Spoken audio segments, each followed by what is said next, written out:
Super Mario 64. At times, a peaceful romp through bright and colorful worlds filled with a varied roster of critters for Mario to take on. And other times, Mario has to navigate flaming hellscapes in the fifth circle of hell. All that to say, this game is great. No surprise there. However, while many, myself included, would call this game a perfect 3D platformer, no game is without flaws, and I got the itch to talk about those two realities. Mario's first venture into the third dimension first debuted in 1996 on the aptly titled console, the Nintendo 64, which means this game is nearly 3 decades old. To put that into perspective, this game has been topping charts longer than I've been topping charts of Pepsi consumption. Mario 64's ability to maintain its popularity even after several new Nintendo consoles and Mario's own sequels is somewhat of a marvel that deserves a bit of retrospection, which is exactly what I intend to do today. I want to comb through Mario 64 and give my thoughts of why I think this game remains the treasured yet flawed gem that it is. First, let's take a quick look at the story of Super Mario 64, and I do mean quick because it's a Mario game. It's never really that deep. The game opens with Princess Peach sending Mario a totally not suspicious letter that she has a cake waiting for him in her castle. Mario pays the fare for his local warp pipe and heads over to the castle. However, upon entering the front door, Mario is met with an echoing voice taunting him to scram. Unsurprisingly, this voice belongs to none other than Bowser, who has captured the princess yet again. Go figure. You find out from a nearby Toad that the Koopa King has stolen the Power Stars and used their power to trap Peach and the Toads within the halls of the castle. In order to prevent Mario from saving the day yet again, Bowser somehow creates small pocket dimensions to hide the stars within that are only accessible through magical paintings scattered throughout the castle. No, I'm serious, these are not portals like the paintings we see in Mario Odyssey. No, Bowser literally plays God and created mini playsets with seemingly living sentient beings that are trapped in a world that is not accessible from anywhere except these paintings. Even for Mario, there's no regular exit like a door or anything. It's either use the power of a newly found Power Star or dive into the endless void to end the suffering. Regardless of the ethics of Bowser's homunculus creations, Mario must collect enough stars to defeat Bowser, undo the seal in the castle, and rescue the princess. And that's it. When I said quick earlier, I meant it. Well, except for a few ethical dilemmas. But hey, I mean, it's a Mario game, and the first go at 3D to boot. I can't say I blame Nintendo for going a relatively simple route. Now that we've set the stage, let's take a look at the gameplay. On the surface, Mario's moveset seems on the basic side. From a standstill, Mario can press A to jump, B to punch, Z to crouch, and you can press in any direction on the directional stick to move Mario in that direction with a speed determined by how hard you push the stick. The magic happens when you begin to combine these moves. You can see Mario perform actions like the new double and triple jump when consecutively timing A button presses as Mario lands from a jump. By pressing A when colliding with certain walls, Mario can wall kick off said wall to get a bit of extra height. As well as a side flip by flicking the control stick in the opposite direction while running and pressing jump at the same time. And then there's also a backflip by pressing jump while crouching. Last but not least are arguably Mario's most important moveset additions, the long jump and the dive. Mario can dive by pressing B while running with enough speed. This move can allow you to maintain a solid rhythm in your movement without committing to lengthy jumps, can damage enemies without compromising on speed, and can even cross small gaps. Now for the long jump. This move is a fan favorite for good reason. Mario performs this move by crouching while running and simultaneously pressing the A button, causing Mario to leap forward, trading the height of a normal jump for an equivalent distance in length. Mario certainly does move in this game. Whether you like it or not really seems to vary on the person that you ask. But if you ask me, I think this is the best Mario has ever felt, save for maybe Mario Odyssey. Now, I won't sit here and tell you the control is perfect, namely an aspect I've been avoiding so far, but we'll get to that later. I can acknowledge that this game is full of jank and is a bit stiff to newcomers. But man, when you get the feeling down, you get it, and you can move Mario in ways you never imagined. You can do things like canceling your triple jump with a die to preserve the forward momentum, but also get the height on the jump. Spam long jumps up slopes to clear hills in half a second. Kick up slopes that are otherwise unable to be walked on. The list really goes on, and to me, there isn't a feeling in many other platformers like stringing together a perfect combo in this game. Alright, that's enough personal gushing. I think Nintendo nailed the physics of this game. Mario has the perfect weight in this game, not too heavy, but not too floaty. They kept the combat, if you want to call it that, simple as well. Every normal enemy dies in one hit and can be killed by one of Mario's basic moves. There are some enemies that are immune to damage, as well as bosses that usually take like 3 hits to defeat, but we'll talk about those more later. Personally, I think Nintendo nailed the gameplay in Mario's 3D debut by keeping it simple to pick up, play, and learn, but a depth of different combo moves that allow players to make Mario move in ways never even imagined at the time of this game's release. So, in summary, everything about this game is perfect and rainbows and kittens, or I would say that if not for this son of a bitch. At the very beginning of the game, we're introduced to a Lakitu holding a TV camera who states he will follow us around to document Mario's heroics on the Mushroom Kingdom's TV network, because they have that apparently.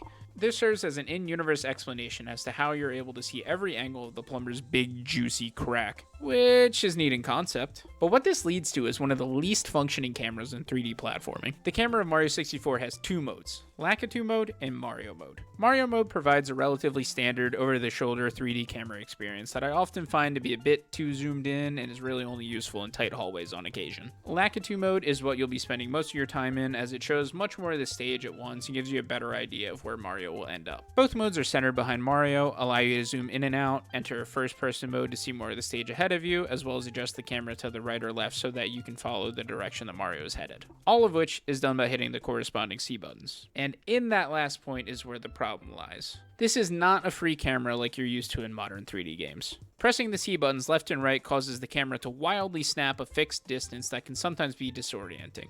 I find this much easier to do on a controller with a C-stick such as a GameCube controller, but even that can still be a pain.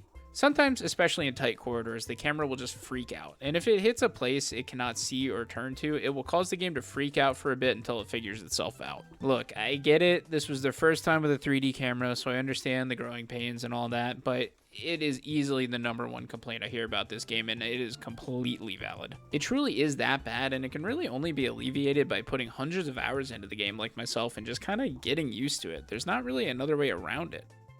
Now that that's over, time for the levels. We first gain control of the plumber right outside the front door of Peach's castle. Take a short jog forward, have a chat with Lakitu, and open the brown door ahead, and bam, you're in the castle. The castle functions as this game's hub world that you spend the entire journey inside of. It's where you start, it's where you come back to after every level, and it's where you enter the final stage. The castle is divided into 4 areas that are separated by progression, which we will talk about as we get there. First, we start with the lobby. Upon opening the front door, Mario is greeted by a 2-story entryway housing 9 doors and a toad. The star doors all lead to new levels, and the number within the star denotes how many stars are required to access said level. On the top level, we see both a larger star door as well as a door with a lock on it, but we'll get to those later. Walking through the door leads us to a room with only a large painting adorning the wall, and as we know from the story segment, this is a world created by Bowser to hide the stars from Mario. From here, Mario has to jump into the painting, and upon doing so, he is transported to this strange world, which brings us to our first course in the game, Bob-omb Battlefield.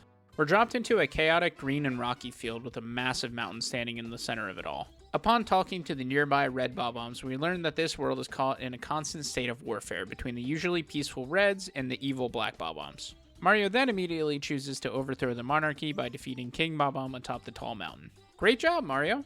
Undertones aside, I really love this level as an introduction. It perfectly teaches you all the mechanics of the game. It shows that you can talk and interact with NPCs, break some boxes, that you can defeat some enemies like the Goombas, but you have to run away from the enemies like the Chain Chomp. Not to mention this infectious tune that you get to listen to all the while.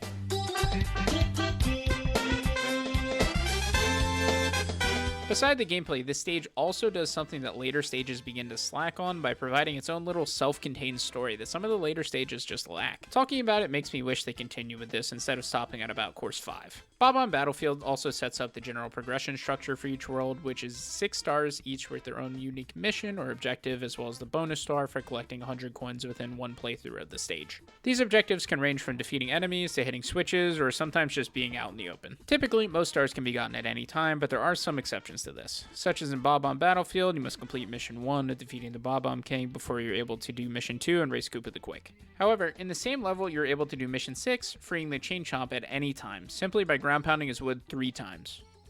Wait, the main constants between the levels are that they all feature a 100 coin star, as well as a red coin mission where you have to collect 8 special red coins scattered around the level, and yes, these will get old by the end of the game. After collecting at least 1 star, Mario can make his way to Course 2, Whomp's Fortress.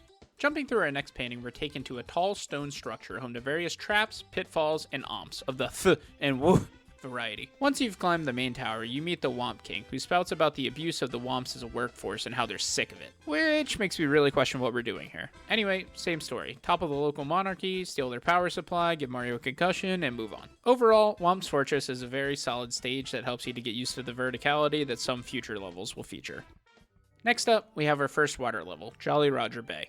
You start on a small beach with a large, well, bay in front of you. Upon diving into the water, you're greeted with clams and a large trench ahead. And at the bottom of the trench is a sunken ship with a massive eel sticking out of it. In later missions, this boat will be floating on top of the bay instead. Beyond the ship lies a cavern entrance with a few Goombas and falling pillars to crush Mario, and alright, I can't do this. I'll be honest with you guys, I really dislike this stage. Aside from the beautiful music, this stage is just a slog to play through. For most of the missions, you have to deal with the swimming controls, which as a whole aren't too bad, but are pretty slow, and if you have to turn around, forget about it, you might as well just stop dead and then turn. I don't necessarily hate this stage, so to say, as I find the aesthetics of the level to be great, with the music, the sunken ship, the giant eels, it's all pretty great. But overall, it just feels incredibly slow and boring to play, with not many exciting stars to play either. Except for maybe the one where you need to launch out of the cannon, grab the pillar, and then hit the nearby star box. Beside that, I can really take or leave everything else about this level.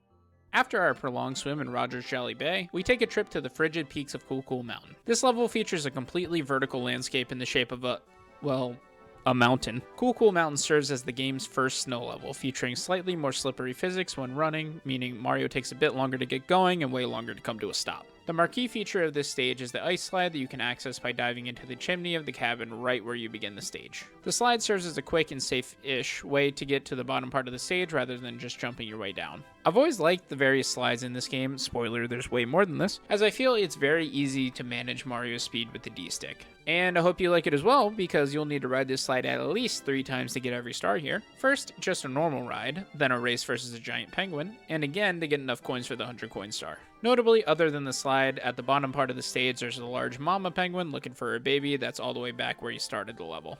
The intended way to do this is grab the baby and walk down the mountain, which can be annoying and tedious. But you can just jump off the nearby ledge, slide down the walls, jump across the gap here, and voila, problem solved. Overall, Cool Cool Mountain is similar to Jolly Roger Bay in the sense that there's a lot of interesting set pieces, but overall the level doesn't wow me in one way or the other. But I'd probably give Cool Cool Mountain the edge over Jolly Roger Bay because I don't mind the ice physics as much as swimming. To find our next stage, we make our way through either of the plain doors to the side of the stairs in the lobby. Within, we see a Boo standing in the middle of the long hallway. If you chase after it, it'll run through a far wall behind the door. This door leads to the castle courtyard, which is full of boos. Quick side note here, for those of you that don't know, this place is the home of the infamous L is Real statue in the center that had gamers in the late 90s and early 2000s believing that Luigi wasn't unlockable in this game, all because of some garbled text on front of the statue that people thought said L is real. Just a fascinating piece of gaming history there. Anyway, if Mario attacks the Boo in the back left, it'll drop a small bird cage, which Mario is sucked into. Upon loading, we are greeted with Big Boo's Haunt, a dark and dreary mansion that is surrounded on all sides by the aforementioned birdcage. Mario is tasked with climbing the mysterious mansion full of taunting boos and other monsters like Mr. High and the infamous sentient piano that springs to life to devour Mario when he gets close. Funny thing is, you can't even avoid this piano when you're going for 100% as there's a red coin right next to it. I guess someone at Nintendo was just having a bad day and wanted to scare some kids, I don't know. I want to make a special note about Mission 1, not only because it's a cool concept where Mario has to seek out and defeat every Boo in the mansion, but they're also mocking him the entire time while he's doing it, which I think is just incredibly funny, and then it all culminates with Mario defeating a big Boo in the lobby. Mission 5 sees you rematching the Boo, but this time on the top of the mansion on its outstretched balcony, which is a neat subtle form of progression. The other reason I bring this up is that getting the star on Mission 5 is a complete pain in the ass, namely because the star spawns on the roof rather than the balcony itself, and 90% of the roof is unwalkable except for a few small strips of land. So little me on a CRT TV trying to jump in this dark stage where you can barely see where you're going and half the floor doesn't work. It was just frustrating and I fell all the time, and I just still hold that to this day, even though I now know you can just like kick up the slope or just crawl up even, funnily enough, but it just has always stuck with me, so I just really wanted to mention it. The rest of the missions are pretty straightforward and not very notable, which overall provides a decent playing experience, if not a little bit slow compared to the more open levels. However, shout out to the random carousel in the basement.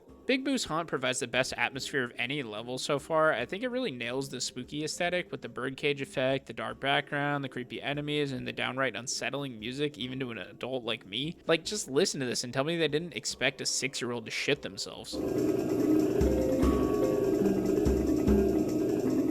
Once we finish busting some ghosts, we return to the lobby, and as long as we've collected 10 stars, there will be a heavenly glow shining in the center of the room.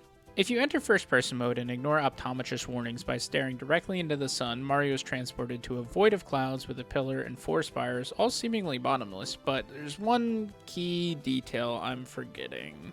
Oh yeah, Mario is currently flying with a new power-up known as the wing cap, which just adds tiny little wings to Mario's normal cap. On the middle pillar lies a large red switch, which will activate the previously translucent red exclamation point boxes, allowing Mario to use this power-up in levels where these boxes are present, such as Bob on Battlefield. I always like this power-up because it's a good way to give the feeling that you're in a 3D space and can pretty much go whatever direction you really want it to. Controls are a bit stiff and not the best, but it's easy to understand after a few minutes. One tarmac trip later, we're back in the good old lobby, and it's time to head to the big star door in the top left. This door unlocks once you collect 8 stars and leads to our very first Bowser level, titled Bowser in the Dark World. Bowser stages are structured differently to the standard stages, where instead of an open sandbox feel, it's more of a straight line obstacle course filled with the most enemies and tightest platforming you'll find anywhere in the game, as well as featuring a single red coin star instead of the usual 7 stars that stages have. Bowser's first 3D outing exemplifies the best parts of his stages because Dark World is chaos compared to other levels, with various moving platforms, some over bottomless pits, and the heaviest density of enemies in any stage yet. Not to mention the music. This piece, featured in all 3 Bowser stages, fills the player with an uplifting sense of determination as you fight through this Rube Goldberg machine Bowser designed to stop Mario, but maintains low undertones that let you know that at the end of this mess, Bowser is waiting to take you down.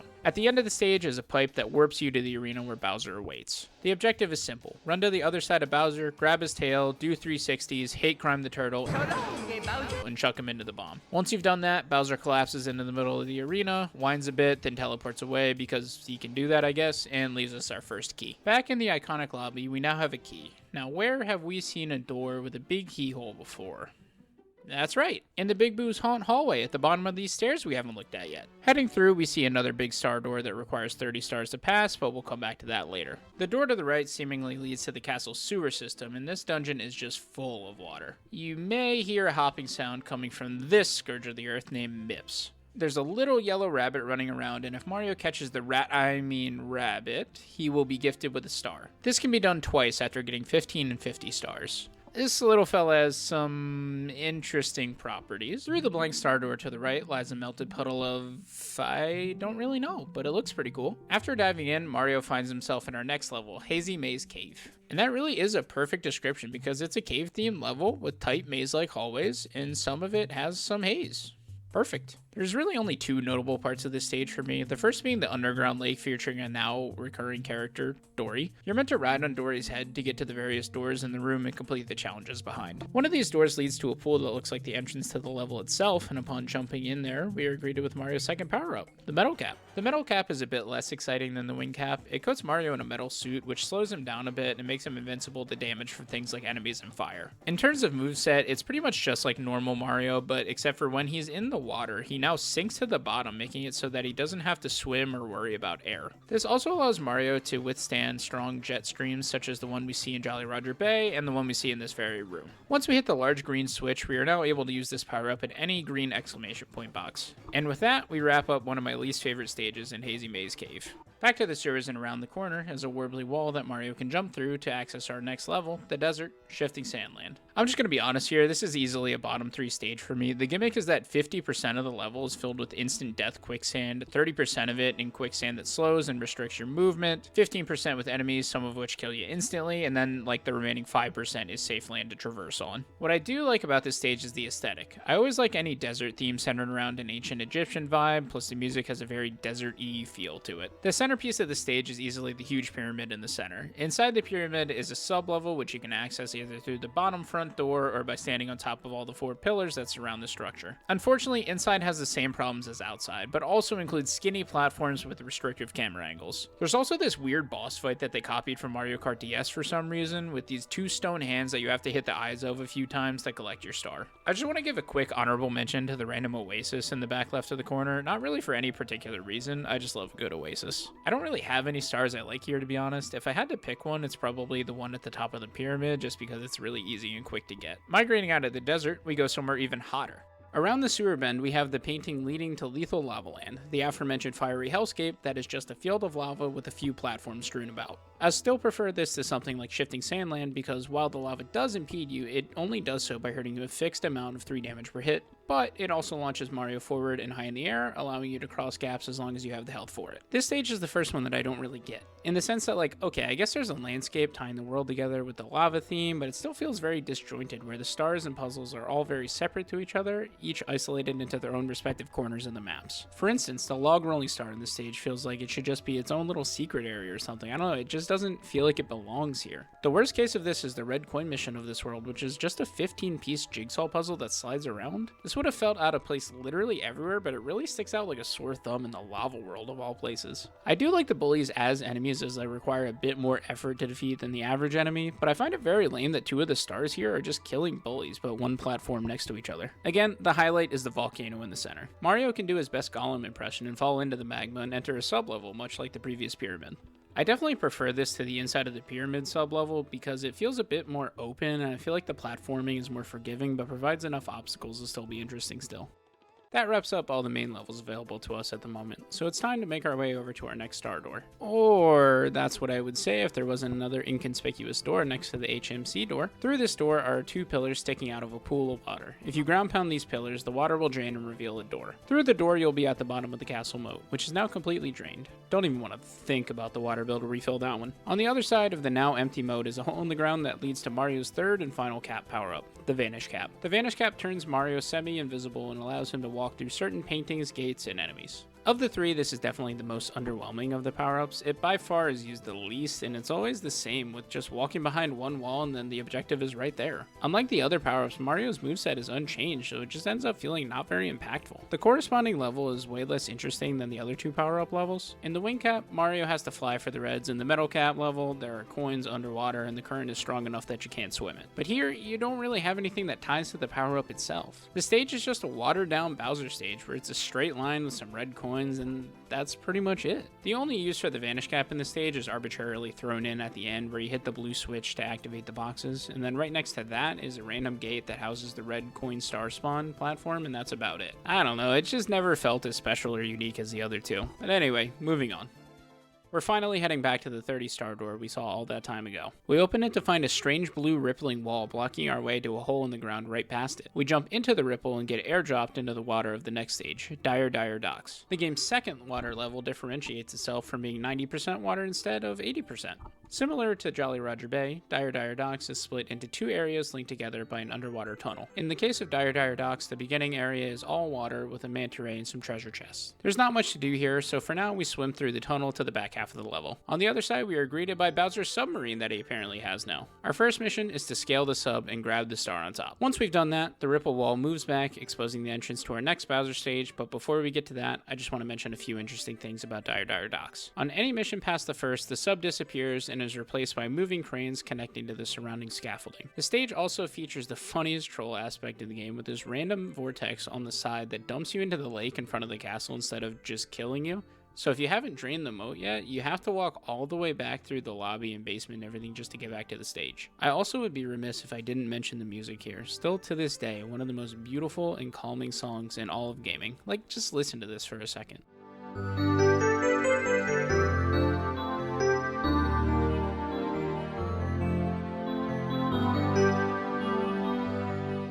Just pure magic.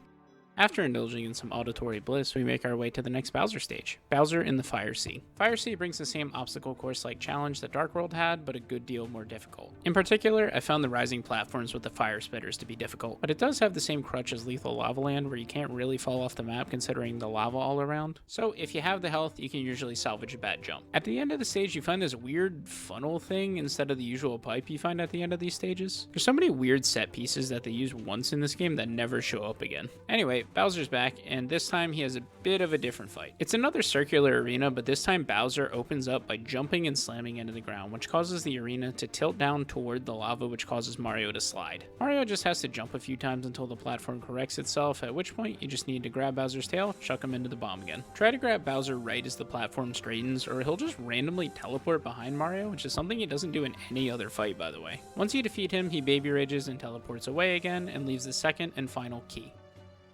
Back to the iconic lobby we go, and we can finally open the locked door we've seen since the beginning. Going up the stairs and through the door, we find an entire art gallery that is speculated to be Bowser's inspiration in creating the painting worlds. And our first world upstairs is none of these. It's actually through this door surrounded by brown bricks. Entering, we find a room of mirrors. Looking through the mirror, we can see that the blank wall on the left is actually an invisible painting housing our next level, Snowman's Land.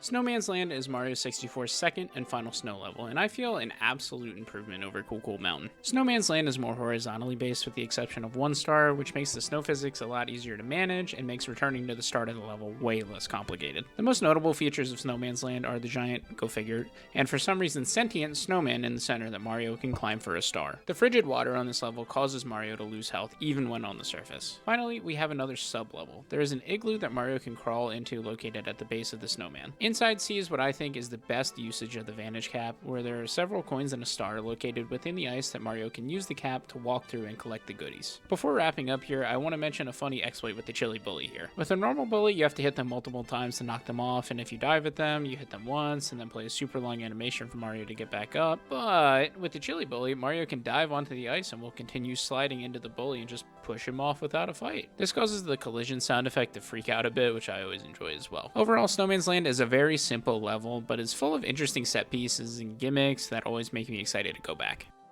Next up is the painting at the top of the stairs with the weird looking spider enemy, known as Wet Dry World. This begins what I like to call the dynamic paintings, where the state of the stage is determined by when/where you jump into the painting. In the case of Wet Dry World, it determines how wet or dry the level is, go figure. The higher you jump into the painting, the higher the starting water level is. However, you can change the depth of the water with some rainbow switches located around the level. The starting area of Wet Dry World is reminiscent of a construction zone with various random concrete structures and seemingly task-oriented robots around. In the corner of the stage is a tunnel that is only accessible normally when the water is at its highest. After making your way down, you end up in this kind of creepy town that looks like it was made out of wood blocks that kids play with. This makes me think that the stage was meant to be like a kid's toy box, but I don't really get the first section, especially if this is the case. I'll be upfront with this is another one of my least favorite stages. It really sucks to play, especially when you accidentally jump 1 pixel too high. Now the water level is too high for you to get the star that you're actually trying to get. Most of the stars are also at the top of the stage, so if you fall, it'll take you a minimum a minute to get back to where you were. I just find the level design and star location to be just boring, but also tedious to get to. And don't get me started on the elevator star that requires you to break the box at the bottom with the water level low, get back to the top of the stage and activate the elevator, but without raising the water, because then you won't be able to swim faster than the elevator falls and rises again, which can be really annoying if you fall in the elevator and don't make it in time. Again, much like Shifting Sandland, the only star I like is the one where you can stand on this random corner and warp right above this star's location, just because it's quick. The stage is just bleh. On the other side of the upstairs room is our smallest painting yet, in our next level, Tall Tall Mountain. The best summary of this stage is really that it's Cool Cool Mountain after global warming, except with less slides. Well, kind of. There's nothing really too exciting going on here. It's kind of just a mountain and a straight path with a few perilous jumps, but nothing really too crazy. That and the stars here are just really boring. We got climb the whole mountain again and catch a monkey this time. Climb the mountain again, but stop just short of the top and jump into this waterfall cave. Climb half the mountain and jump onto this random tall mushroom. Climb half the mountain again, but grab red coins this time. It's not necessarily bad, but just too boring and similar for my liking. And God forbid you fall or get thrown off the edge by the chuck you and have to do it all over again. And even the aesthetic can't save this like Shifting Sandland kind of does, because it's really just brown everywhere and it's just so boring. This stage can just kick rocks. However, the cute little monkey at the top gets a pass. In the other door upstairs lies 3 different sized paintings. Jump into either the left or right paintings, and that leads us to our next stage, Tiny Huge Island. Tiny Huge Island is the next in the dynamic painting levels, as this level is composed of 2 different sized islands. If Mario jumps into the smaller painting on the left, he ends up on Tiny Island, where Mario is the largest thing in the entire level and can clear it in just a few hops. If Mario instead jumps into the big painting on the right, he ends up in Huge Island, where he is the smallest thing around, with even a Goomba being larger than Mario. I think this is by far the most interesting stage gimmick, as some of the stars require Mario to be a specific size, or else the enemies won't spawn or the secret spots won't activate, something like that. Tiny Huge Island escapes the problem Wet Dry World has with its level switching, because all Mario has to do to change which island he's on is jump in one of the many pipes scattered throughout the level. And not to mention, it's way easier to access the level you meant to, since it's as easy as choosing option A or B, no precise jumping required. Between the two, I definitely prefer Huge Island. It's just way easier to move around with all the bigger pathways, and I find the stars to be more interesting, such as battling a now giant Piranha or Wiggler for their respective stars. And hey, Koopa the Quick is back, and that's just pretty neat. Tiny Island doesn't have much going on except too many unwalkable slopes. It feels like you can barely get near the center mountain without sliding around sometimes. In particular, this hill on the far side of the beach is almost all unwalkable slopes with a fire spitter nearby that'll make Mario stop, drop, and roll off the map. I always find myself clinging to the nearby tree to save myself from this torture. In terms of look, it's kind of a mess in like a non-offensive sort of way. It's pleasant to look at, but we've got an ocean, grass that reduces your jump ability, a wooden plank over a pit, a grassy plain with a tree, a beach, and the center mountain looks man-made. Really not sure what they were going for here. Overall, Tiny Huge Island has a really interesting gimmick, but the actual construction of the stage is a little questionable, and I don't really love it, but I certainly don't hate it either. After cosplaying Ant-Man for a bit, it's time to move on to the final part of the castle. Up the stairs in the center of the upstairs room is a stairway leading to a 50-star door. Instead of a Bowser stage, we have the last section of the castle called, well, I don't know. As far as I know, there isn't an official name for this place. I've heard this called Upstairs as well, or Top of the Castle, but I'll be going with what seems to be the community favorite, Tippy. Here we have probably the simplest layout of all the castle areas, just one big open room with a blue gradient, cloud-like pattern with stars on the walls, a big clock in the shape of a tree, 2 holes in the walls, and a staircase leading to our final star door. But of course, we have some levels to do before that. Straight ahead in Tippy is a grandfather clock with hands that are constantly moving. Jumping in will take Mario to the penultimate stage of the game, Tick-Tock Clock. This is the final entry in my patented dynamic painting level theme. Within Tick-Tock Clock, there are a lot of moving platforms and other elements that all have an interval timer to determine when they move. This movement speed is determined by the position of the minute hand on the clock when you enter. At 12, everything is frozen. At 6, everything moves at random intervals and they are desynced. Anywhere on the 3 side is a slow but consistent movement, and finally anywhere on the 9 side is the fastest speed but is also consistent. You really only ever use 12 or 3 because the random movement of 6 is too annoying to have any use, and 9 is just way too fast to properly line up any of Mario's jumps. I absolutely adore the look of this level. It makes you feel like you're on the inside mechanisms of a grandfather clock, just trying to time your jumps just to get to the top. However, in practice, it's a bit less fun than what it seems. The problem lies in the moving platforms that are required for some stars. The time it can take Mario to line up a precise jump and get moving can be tough to make sure you time it right before the platform moves, but also land after the target platform moves. Nothing too awful, but I just find it annoying with some of the skinnier paths you find on this level compared to others. The music here, titled Slider, I feel fits the chaotic vibe of this level perfectly, especially with the faster random moving platforms. Before we move on from Tick-Tock Clock, I want to make note of this random thwomp at the top of this stage, just kind of standing out like a polar bear in Arlington, Texas. I don't know, I've always loved this guy. Back in Tippy, we head into the hole in the right wall and find yet another hole where you get dropped into our 15th and final main course, the fever dream known as Rainbow Ride. This is the only stage of Mario 64 that I truly hate. The stage is just a nonsensical amalgamation of concrete shapes with no discernible theme and is hell to play. The main gimmick, if you can call it that, are these rainbow paths that Mario rides magic carpets on to get to the end of the path. These wouldn't be so bad if they weren't so damn slow. Seriously, I'm pretty sure Mario could almost outrun these things by crawling. Which, okay, I can deal with that, but 4 of the stars require you to ride them, and 3 of them require you to ride them 3 times each. The castle on the top of the floating house is the worst because of how long it is. Oh wait, did I not mention there's a fucking floating house with a fireplace and all for some reason? I guess Bowser just needed somewhere to sleep? Not to mention the ship star and the Cannon Island star require the exact same route to get there, but then you either walk to the left or right of the ship. That's the only difference. Rainbow Ride is really just an unfortunate final level because it just slows the pace to a crawl and feels so random and disjointed. It's just easily my least favorite stage. Ugh.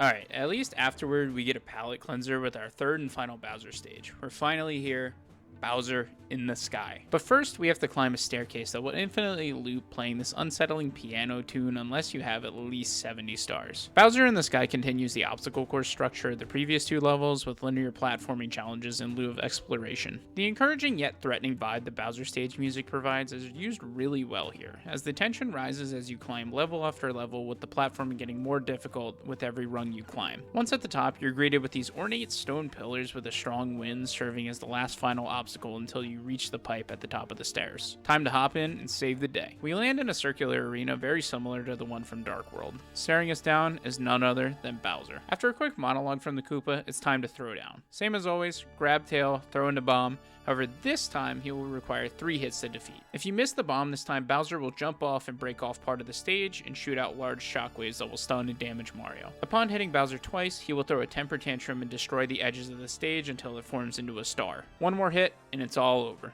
Bowser is keeled over on his back, and with the last of his strength, he baby rages and teleports away for good, leaving behind a large power star. Mario secures the star, and by extension, his victory. The star grants Mario a wing cap, and he flies off into the distance and eventually lands in front of the castle's entrance bridge, where Peach soon merges back into this plane of existence. She thanks Mario with a kiss on the nose and tells him to hurry along to make that cake she promised. What follows may be my favorite credit sequence in all of gaming. It's really just a beautiful composition by Koji Kondo here that summarizes the whimsical journey you've been on just perfectly. It's also laid over a beautiful montage of sweeping camera shots of the fun, colorful worlds we've been to. And Rainbow Ride. And finally, at the end, we get to see a picture of that cake Peach made just for Mario. And with that, the end. Or that's what I would say if we weren't going for 100% here. There are a total of 120 power stars in the game, and you get 2 rewards from obtaining all of them. First, Mario's triple jump gets this little sparkle effect that doesn't change its functionality at all, but it's just kind of neat to have. The more exciting of the 2 is that the cannon by the castle's lake opens up. Mario can shoot on top of the castle roof to see a familiar face, Yoshi. Yoshi has just kind of been pacing in a circle this whole time, waiting for Mario, I guess. Could have used the help, but that's fine, maybe in like 10 years or so, I don't know. Upon talking to Yoshi, he delivers a thank you message from the staff for collecting everything, and he maxes out your life count. Not very impactful, but pretty cool to see Yoshi in 3D for the first time nonetheless. There's also just a random wing cap box here, so you can kind of just fly around the castle front yard if you want, and that's it. That's all of the content Super Mario 64 has to offer. Well, all the content that Nintendo intended. You simply can't talk about Super Mario 64 without mentioning what has kept the game alive all this time. Of course, I'm talking about speedrunning. This game has a lot of jank that can be used to break the game in half. You can even beat the game without collecting a single star, and if you're the world record holder, you can do it in 6 minutes and 16 seconds. That is to say, there are many glitches that allow you to collect stars in unorthodox ways, like clipping through the elevator wall in HMC, or being able to skip star doors or the infinite staircase with a tech called BLJs, which make Mario move so fast that the door just doesn't matter and Mario can just go through it. I'll keep it brief, but if you peek at the speedrun.com page for this game, you can see the immense amount of submitted runs. You can even visit twitch.tv/Doddboy to see some bums struggle to get a sub 2016 star time. Okay. Alright, almost there. What if I just lick? No. Fuck! Looking good, chum. Speedrunning keeps this game timeless, as people are finding game-breaking skips to this day. Nothing shows this better than the record holder in all 5 main categories being a dude from Canada who was born in 2006. Oh my fucking god! Oh my god! Oh my god! 10 years after the game even came out. If you've ever been interested in watching or learning speedrunning, please look into Mario 64. There's tons of cool people to watch and tons of resources on how to learn the game. And also, if this section sounds a little bit different, I had to re-record this while sick. Sorry. Well, that's it. For real this time. No more surprises. This game really just means so much to me, and my journey as not only a gamer, but also a Twitch streamer, as I've spent countless hours trying to be good at this game, when I'm not, but still trying. I'll never forget playing this game with my brother when we were younger and just trying to race around and see who could beat these stars faster with timers on our phones. I really hope I was able to convey those feelings to you, because this game just means so much to me, and I seriously want to thank you for making it all the way in this video. I really hope you enjoyed it. I've never made any sort of scripted content like this before, so I apologize if any of it came off a bit rough, but I plan to make more of these in the future, so if you want to see that, please subscribe. And finally, just one more time, thank you. Now go play some Mario.